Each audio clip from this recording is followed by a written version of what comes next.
Hello Facebook people, I'm Konstantinos, and today I'm going to analyze to you why scaling with the 20% rule sometimes can be catastrophic for your ad account.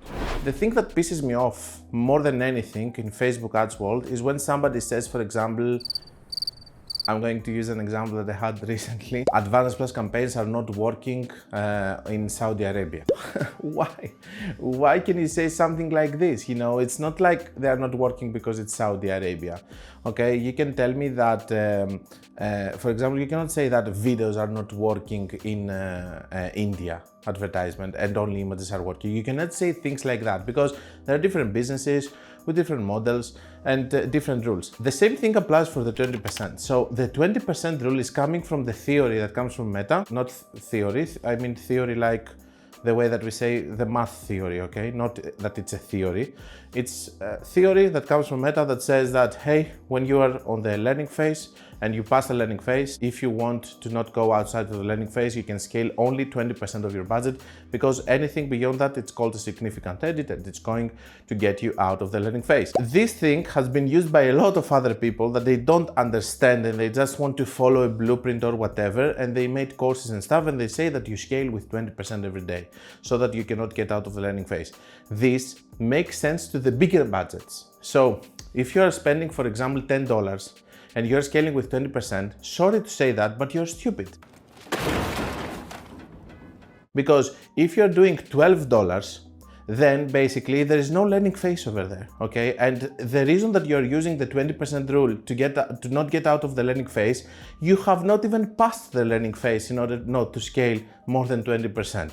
So we have to think of what we're doing, and today we're going to analyze the 20% rule and how you can scale, but also the different cases.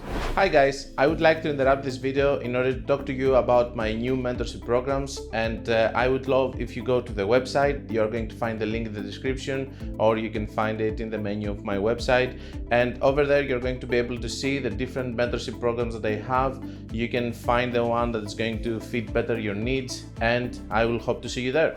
The two most important things is the budget and the cost per purchase that we are having. Why? Because if we're spending $10, for example, and we're getting a cost per purchase of $10, if you increase it by 20% to 12, then that means that you're going to get a cost per purchase of either $6 with two purchases, or you're going to get $12 cost per purchases. Guess what is going to happen? And to give you another example, which is going to be easier for you to understand, if you have a cost per purchase of 100, okay, and then you increase the budget by 120 because you're afraid of the learning phase. By the way, you haven't passed the learning phase when you have a cost per purchase of 100 and you are spending 100, because you need 50 events to pass the learning phase, and you're not going to pass it because simply you are just having 7 events in the attribution setting that you're having, which is 7 days click, 1 day view, I hope, okay? So if you're doing that, you haven't passed the learning phase, so for you to utilize the 20% rule doesn't make any sense. So what are you going to do there? You're increasing by another 100, so you go to 200, okay? Why? Because you want to have 2 sales per day. If you increase by 20, so take to 120, it means that most likely Facebook is going to spend all the money and just give you the same amount of sales because it's not enough to give you 2 sales. If you're having problems with the cost per purchase that you're having, you can increase like to 150 in order for you to try to get 80 or 75 cost per purchase, because the budgets are daily. I don't care if you're spending $5,000 in a course of 3 months. I care of how much you spend every day. Every day you're asking from Meta something. I'm asking for a sale. So if I'm spending 150, I'm asking either for a cost per purchase of 150 or for a cost per purchase of 75 on a daily level. So increasing your budget by 20% when you haven't passed the learning phase makes no sense. Where does it make sense? It makes sense if you're spending $1,000, $2,000, $3,000, $4,000. If you scaled one ad set to that point and then you care about the amount of money that you're going to spend, in order for you not to do very big changes, you can use the 20% rule at that point, which makes total sense. Now, about the learning phase, I don't believe in learning phase. I think it's another way for Meta to make people to spend more money so that it can push them, you know, in a way of gamifying the game so that you can feel like it's another level that you have to complete to go to the next stage, for example. It's total BS because I haven't seen ads, you know, doing better when they pass a learning phase comparing to other ads that they are just never past the learning phase.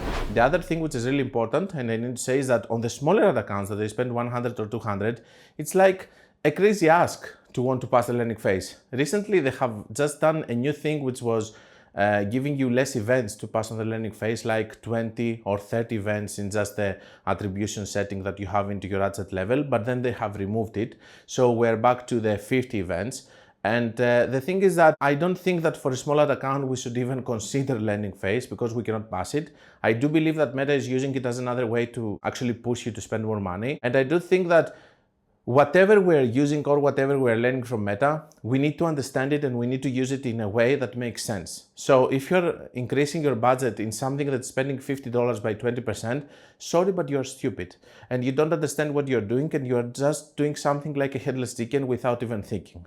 Now that we analyze it, and just to close the topic, if you are on very big budgets, use the 20% rule. I would use it also just to, for the sake of my mind, to feel secure that I haven't done anything super, risky thing. And maybe the learning phase plays an important role on the bigger levels, okay?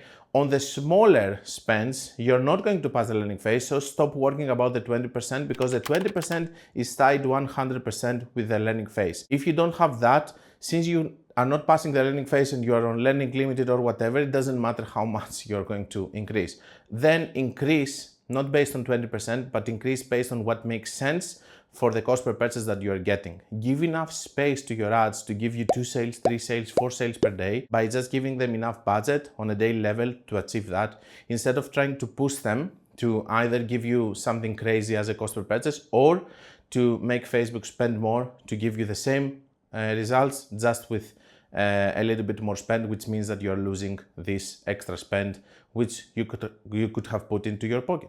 So that's all I had for you. If you want to learn more, you can check my book, my course, my website. You can check, of course, my mentorship programs, and below you can check all the people that they have completed them and their testimonials. And until we meet again, guys, be creative and be consistent.